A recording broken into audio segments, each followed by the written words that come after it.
안녕하십니까, 조인트입니다. 허경영 명태균 의혹 최초 제보자 강혜경 특검에 명태균 PC를 제출했다라는 것입니다. 네, 그래서 허경영과 이 명태균의 의혹, 이것이 터지면서 그동안에 허경영 피해자들의 의문도 풀리기 시작했죠. 왜냐하면 허경영이가 박근혜랑 결혼하기로 했다, 이런 거짓말을 하고 나서 16년 동안 이 허경영이가 아주 거짓과 악행을 계속 저질러 왔는데 왜 허경영이는 구속되지 않는가? 허경영이는 왜 처벌받지 않는가? 그래서 이 허경영을 누가 비호하고 있는가? 이런 것들이 사실 가장 큰 의문이었습니다. 그런데 갑자기 강혜경 씨가 이런 제보를 한 거죠. 이 명태균과 허경영이 호용호제하고 지냈다. 네, 아주 충격적인 일이 아닐 수가 없었습니다. 네, 그래서 이 내용을 보게 되면은 강혜경 씨는 명태균이 허경영이 500억 하늘궁을 물려준다며 친분을 과시했다는 거예요. 500억 하늘궁. 그래서 이 지금 허경영이는 사실 지금 구속되어 있는 상태입니다. 그리고 허경영의 추정 재산이 1,100억이다, 1,100억. 이렇게 얘기를 하고 있는데. 그 중에 389억에 대해서 추징 보전이 일어난 이런 상황입니다, 지금. 네, 그래서 이 허경영이는 엄청난 사법 리스크를 안고 있는 자였죠. 그런데 왜 이렇게 500억 하늘궁을 물려준다, 뭐 이런 얘기가 왜 나왔는가, 이런 의문을 안 가질 수가 없는 그러한 상황이고요. 그러면서 이 강혜경 씨는 이런 얘기를 하는 거죠. 이재명 후보를 공격하려고 그래서 이 허경영이를 이용하려고 했다. 네, 이렇게 얘기를 합니다. 네, 명태균이 그리하였다라는 거예요. 그래서 명태균 밑에서 10년을 일했는데 명태균이 윤석열을 위하여 허경영을 이재명 후보 잡는 칼로 쓰겠다. 이재명 후보를 잡는 칼로 쓰겠다. 그러니까 이재명 후보 잡는 칼로 쓰겠다. 이런 계획을 세웠다는 것입니다.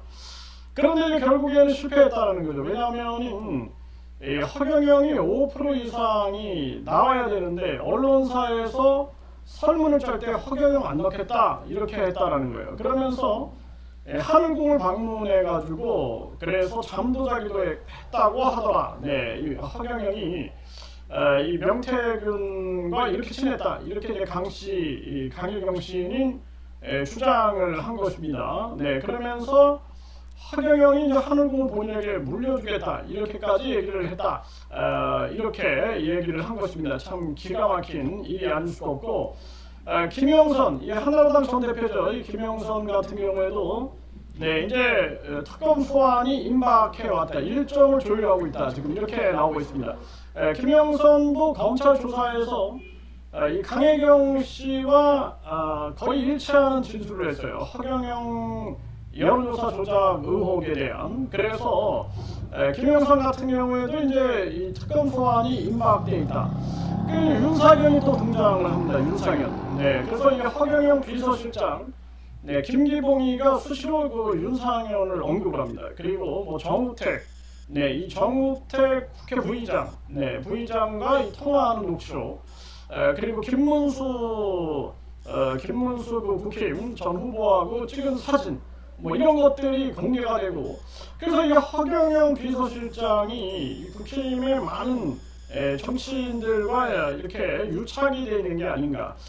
그러면서 이 김기봉이는 비서실장 김기봉이, 허경영 비서실장 김기봉이는 내가 그 위에 경찰청장한테 이렇게 얘기하니까 양주경찰서 임 서장이 나한테 90도로 막 인사하고 결국 이제 뭐 무혐의 나왔다, 이런 얘기를 합니다. 네, 그래서 그 부분에 대해서 수사가 필요하다. 네, 이 김기봉이가 거짓말을 하고 있는 것인지 아니면은 사실인지 진위를 가릴 필요가 있다. 이 공익적인 차원에서 상당히 중요한 부분이다, 이렇게 말씀을 드릴 수가 있는 거고요.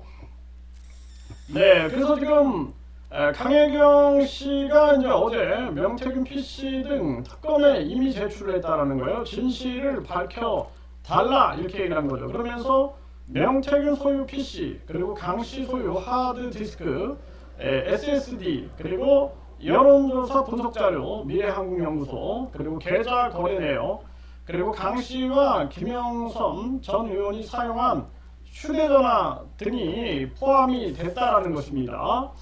네, 그러면서 이 강혜경 씨가 소환이 되고 건진 법사는 연 이틀 압수수색이 되면서 이제 공천 개입 수사 이것들이 지금 이루어지고 있는 그러한 상황이고, 강혜경 씨는 100여 건의 여론조사 의혹이 밝혀지길 바란다. 네, 이러면서 목소리를 지금 내고 있고요. 9시간 조사 만에 이제 귀가했다 이렇게 나오고 있습니다.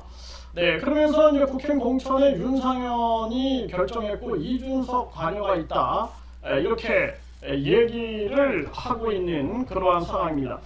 네, 무엇보다 이제 허경영 피해자들은 강혜경 씨가 이 허경영, 명태균 이 의혹을 최초로 폭로했고, 그리고 김영선 전 한나라당 대표가 또 이 사실을 또 검찰에다가 진술을 한 거죠. 진술을 했기 때문에 이번에 특검이 이제 허경영이를 반드시 조사를 해야 한다 이렇게 지금 목소리를 내고 있는 것입니다. 그래서 허경영 피해자들이 이렇게 이제 이 허경영에 대한 8대 사건, 이 사건을 김건희 특검으로 보냈다는 거죠. 김건희 특검. 그래서 이 명태균 게이트 안에 이 허경영 게이트도 있다. 이 허경영과 명태균, 이 여론조사 의혹부터 시작해가지고 500억 한울금 왜 물려주기로 했냐라는 그런 의혹들 뿐만 아니라 이 허경영의 이 사법 리스크, 그래서 허경영 피해자들은 허경영은 누구도 건들 수 없다라고 이제 생각을 한 거죠. 이건 진짜 우주만물 창조신인가, 그 정도의 완전한 이 허경영이가 엄청난 위세를 떨었다라는 거죠. 이게 사실은 이 허경영을 누가 비유해줬느냐, 그동안 이걸 좀 싹 다 밝혀달라. 그리고 그동안 이 허경영을 수사한 모든 경찰들에 대한 전수조사가 필요하다 이렇게 얘기를 하고 있는 거예요. 그리고 허경영 비서실장인 김길봉이, 이 김길봉이가 한 말, 그래서 한 여성 사건 관련해 가지고 또 위에 경찰청장한테 얘기하니까 뭐 양주경찰서 임소장이 90도의 인사, 그게 이제 임소장이라는 자의 어떤 그 실체, 그리고 김길봉의 말이 진실이냐 아니면은 거짓이냐, 그리고 그동안 이 김길봉이 허경영이 어떤 뭐 궁금한 이야기 Y 뭐 이런 방송에 나가는 거, 그런 거를 이제 막아줬다 뭐 이런 얘기들을 해대는 목적이 있습니다. 이런 부분들도 철저하게 수사를 해야 한다는 것이죠. 그러면서 지금 강혜경 그리고 김영선, 윤상현, 또 이 명태균 이 특검의 허경영 피해자들도 지금 촉각을 곤두 세우고 있는 상황입니다.